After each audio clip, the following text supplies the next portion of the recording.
So I've said it many times before. I'm not going to keep repeating it. You know what I'm here for. And this is Caleb, are you 100% confident that your eyes still, because you fight a guy that packs a lot of power? Do you have any concerns that it may reopen during the fight? I mean, I haven't put much thought into it. It's under my eye regardless, so not much to worry about. I think it deals with big complaint when he takes off rounds, because you don't get tired.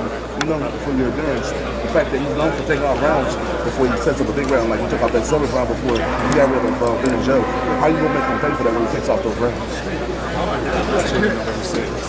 Caleb, there's been a lot of talk about the Saunders and Lawrence fights, but do you feel you have some of the things in your skill set you can reproduce that Floyd did to actually beat him? I possess a lot of the same skills and attributes that those guys did. They gave him a lot of trouble, but I'm a full-fledged super middleweight. Even things like Amir Khan, I possess a lot of those same skills and speed. But again, I'm 6'1.5", full-fledged super middleweight. So I've been fighting this weight for a long time. I wanted to go over nationals at 178 pounds, and so since those fights that he's had trouble with, who has he fought to prove that he no longer has trouble with that? Did you have a chance to talk with Floyd about the fight? Did he, offer any support? Words, not too much, just a word or two. And Canelo, with practicing on the golf swing and whatnot, do you feel you're the hungrier fighter for this opportunity? That'll make a difference on Saturday night? I know I'm the hungrier fighter. People are questioning why Canelo pulled out of the fight.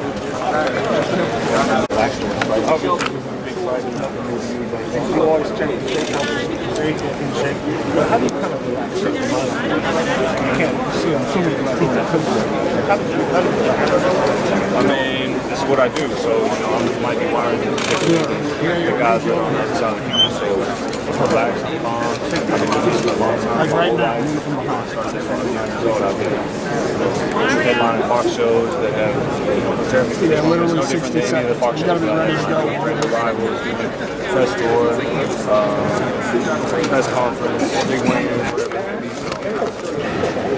the way you envision it, so obviously you're talking about the window, but you want to get rid of it early, get it on lockdown, because early, or you want to go the distance, you want to everything like that, I got to focus on what I do. Anything outside of that is outside of my control. Worrying about that, focusing on that. You're not knockout artists, I might say, but do you feel like you're going to have to go in there and something, bite down the gum shield and go toe-to-toe with Canelo at some stage in that fight? There's a lot of things I got to do Saturday night, so I'll be there. you'll find out. Uscardi recently tested positive for PEDs. You think he was on PEDs when he fought you? Second? Uscardi, he was recently tested for PEDs. Do you think he was on PEDs when he fought you? Well, he was the champ at that time, and so, I kind of had to bow to a lot of his fans, and there was no body testing for that fight. So, one can only speculate, and that's why it's so important to stay away from that stuff, because anything that you accomplish in the past that can be done, there's always going to be a question mark inside it, kind of like with the guy I'm fighting now. So, there's no room for that stuff in our sport, and I just don't like to like that. You tower on him, and you got a great jab. You think it's going to be easy to keep him away?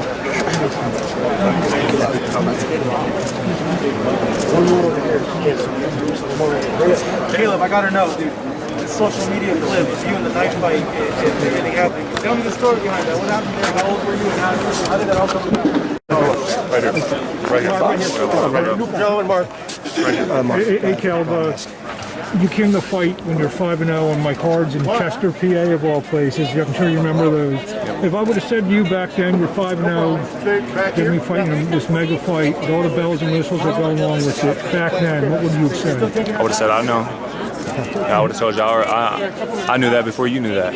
So I always, envision myself being in this position. I always envision myself being in a mega fight, fighting for all the belts, all the bells and whistles, like you said, that come along with it. And I always imagined this since I was a kid. And, it's a reality now. And now it's just the most important part is left, and that's for me to go out there and do what I do best. Are you enjoying everything that's going on this week with all this stuff? Yeah, I'm calm, I'm cool, I'm relaxed, having fun. So it's good, ready to roll. Khaled Plan, welcome to Argentina TV. Nosotros, translator please, nosotros lo sentimos, lo escuchamos tan seguro en usted mismo que nos convence previo a la pelea sin conocerlo. ¿Qué puede decir de eso? We hear you so secure, so safe, that you convince us like you're a winner before the fight. What can you say about that? Say that one more time. We hear you so secure, so like you really say you're secure of yourself. That's what we can hear. Yeah. What can you say about that? I mean, just that I'm confident in my abilities, I'm confident in what I can do, and I'm ready for Saturday night. Usted conoce, you really know which are difficult moments in life. This is a moment different, but what does it mean for you then all the very, very, very difficult moment that you live in your life?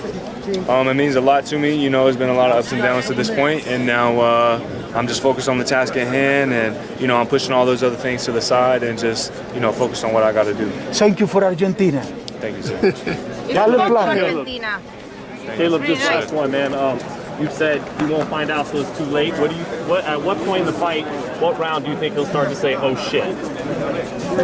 You'll have to ask him after the fight. Yeah. And one more, Caleb. Yeah. Spending time with Andre Ward had to have been a class in boxing. If you named one thing that you learned working with Ward, what would it be? I learned a couple new things. You know, I'm not going to share them with you. But one of the biggest things that I learned is that I'm doing what I'm supposed to be doing, and not only in camp but outside of camp. And Dre will second that. So. What did you admire most about Andre Ward's technique in your career? Just his level-headedness, his boxing IQ, and you know, supremely underrated for his physical toughness and how he broke guys down. And he's a true legend, and his name will live forever. Give us one prediction for Saturday night. It's perfect world. And still undefeated, and the new undisputed. Radio Rock. Okay.